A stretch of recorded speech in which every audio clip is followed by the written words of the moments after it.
Hey guys, it's Courtney. I get a ton of questions about masking because I do a whole lot of it.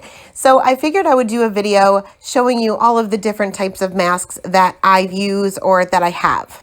So we'll start with the Inka Dinka Do masking paper. It comes in this envelope type package, which I love the packaging for. It has a blue and white side, so it tells you which side to stamp on. You stamp on the white side, the blue is the backing. It's very easy to peel off. You have 12 5x7 sheets in each pack. The price on these is $8.45 on Amazon and $8.99 on Simon Says Stamp. Next is one that I have not tried yet, so this will be the first time I'm trying this, and this is the Gina K Designs Masking Magic. And this is also 12 sheets, and they are 5x7. They go for $7.89 on Amazon and $8.99 on Simon Says Stamp. And as you can see, this also has the one side with like her logo on one side, so you know which side needs to be stamped on.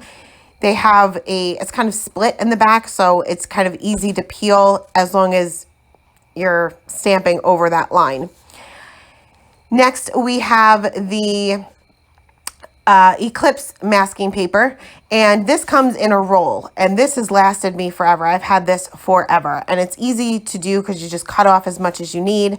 It's $15.04 on Amazon and $19.49 on Simon Says Stamp. Next, we have my go-to, as you all probably know. This is the Simon Says Stamp masking paper, and these are all 8.5 by 11 sheets. You get 20 in a pack. They're only $9.99.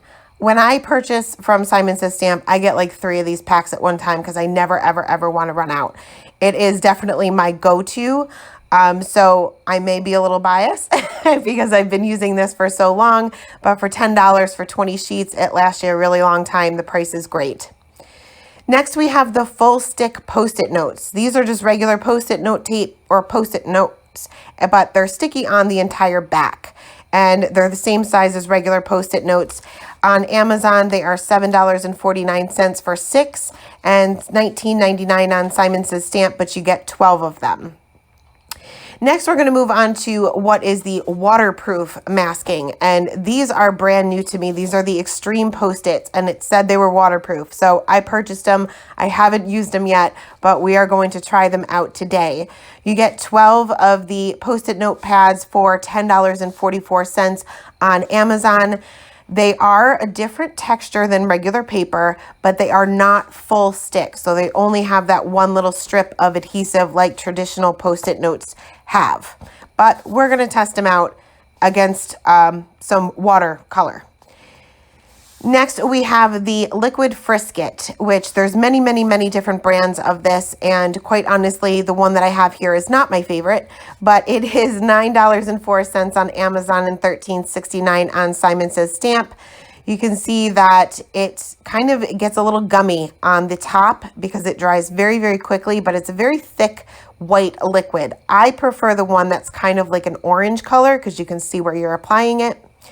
And last, we have the Molotow masking pen here. And this is just like one of those paint pens that you kind of have to push on the tip to get it flowing. It's $9.83 on Amazon and $11.99 on Simon. So here we are going to test these out.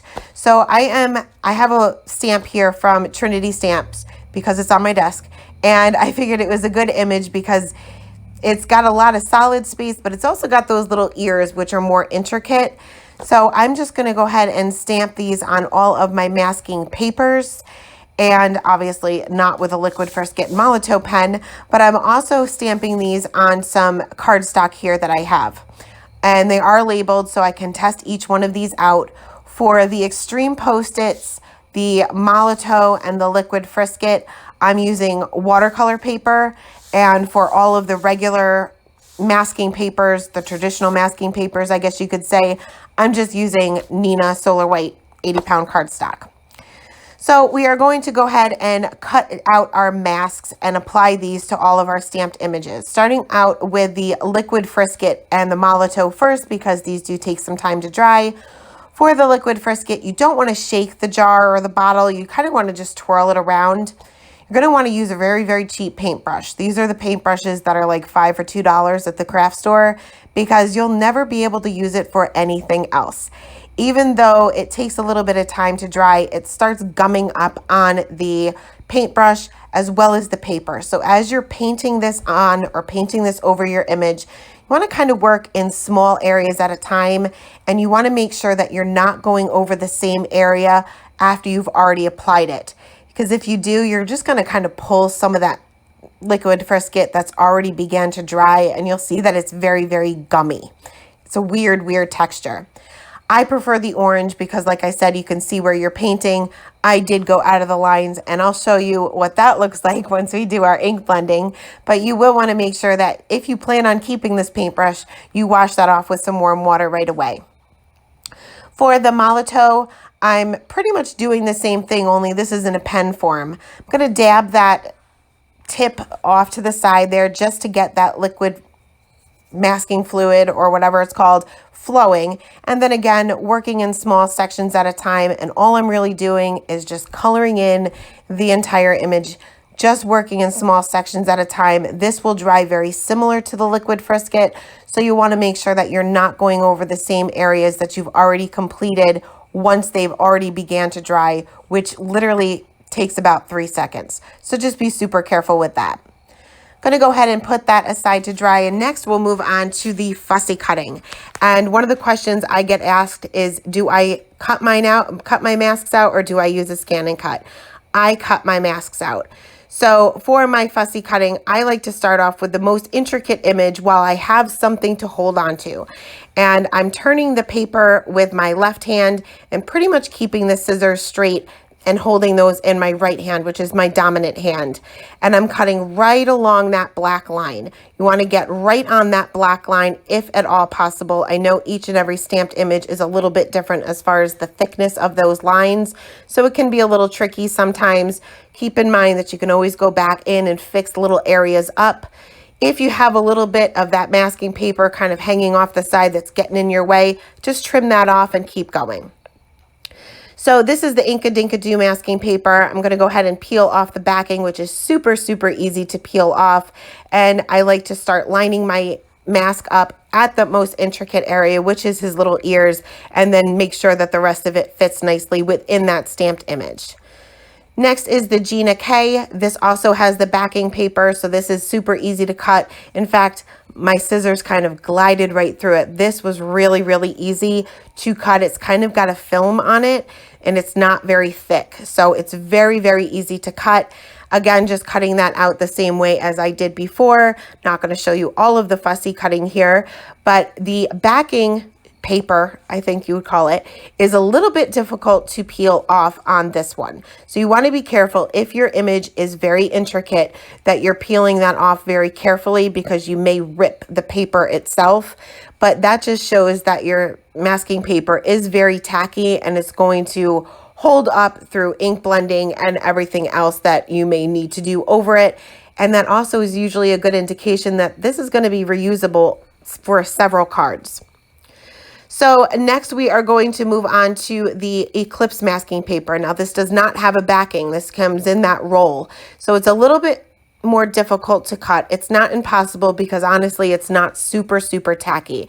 So I'm cutting this the same way, but as you're moving it around, just keep in mind that your scissors are going to stick to it, and so are your fingers, because that doesn't have that release paper on the back. I'm going to go ahead and line that up over my stamped image, again starting off with that intricate area of his little ears, making sure the rest of the image lines up.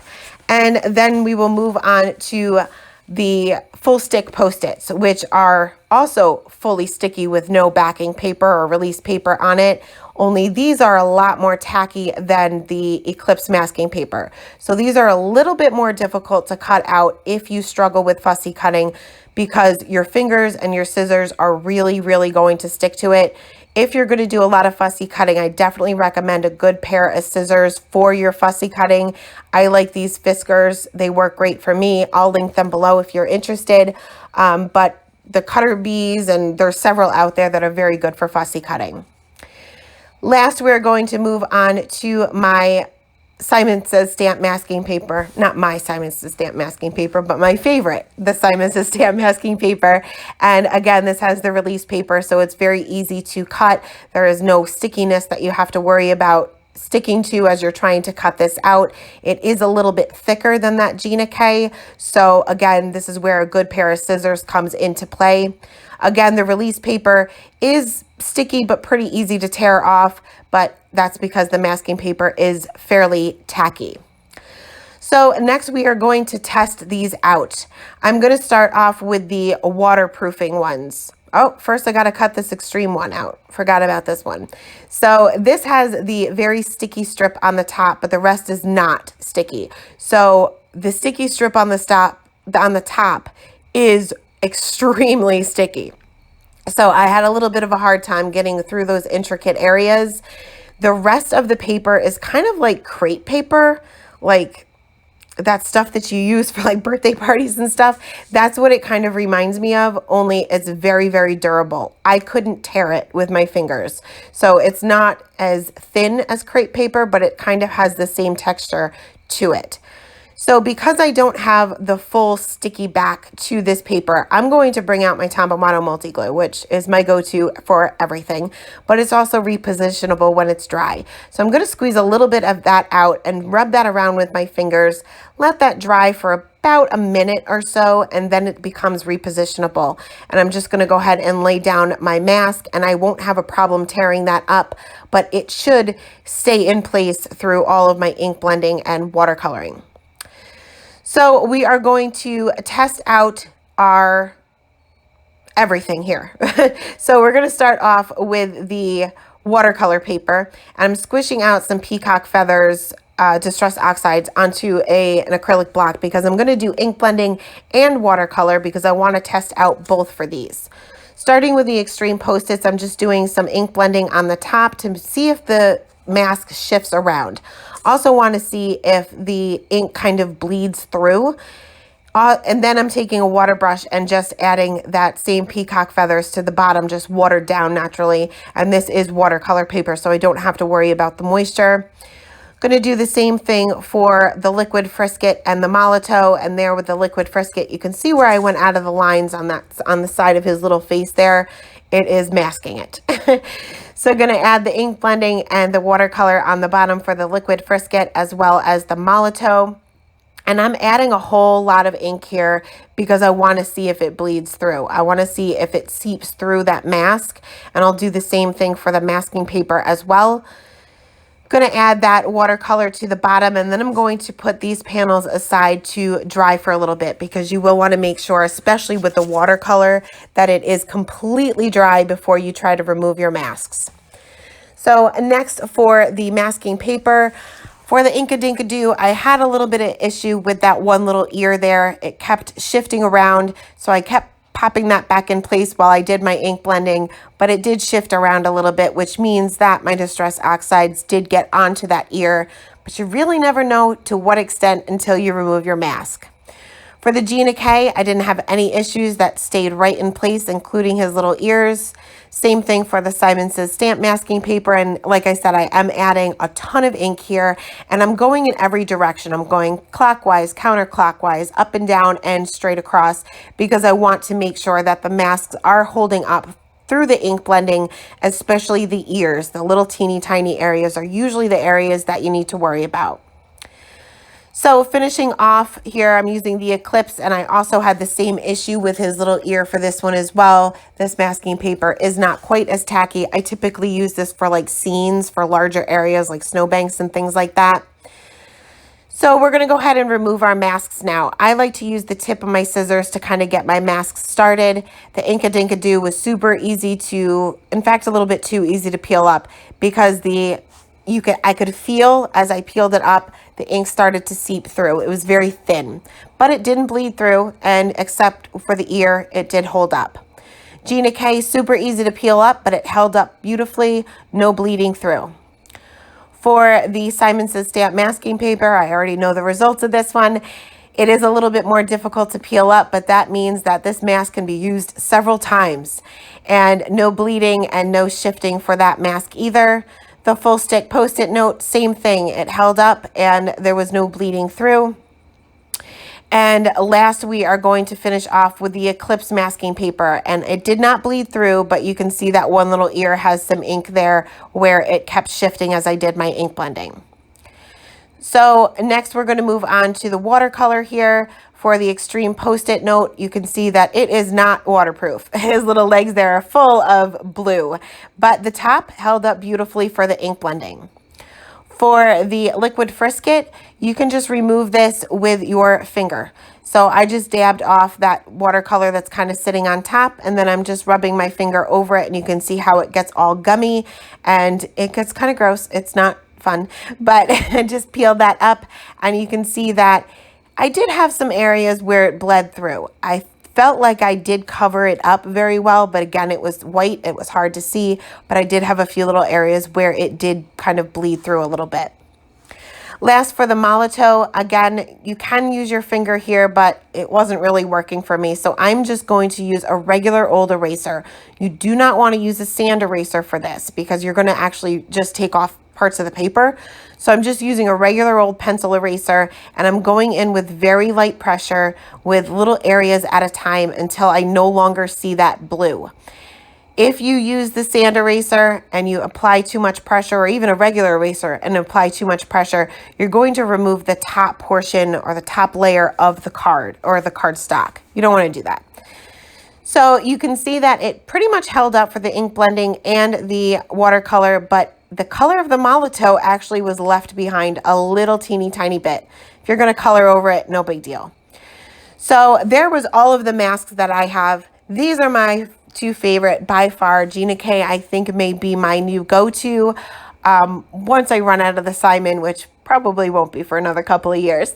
But I hope this was helpful, guys. Thank you so much for stopping by, and have a great day. Bye.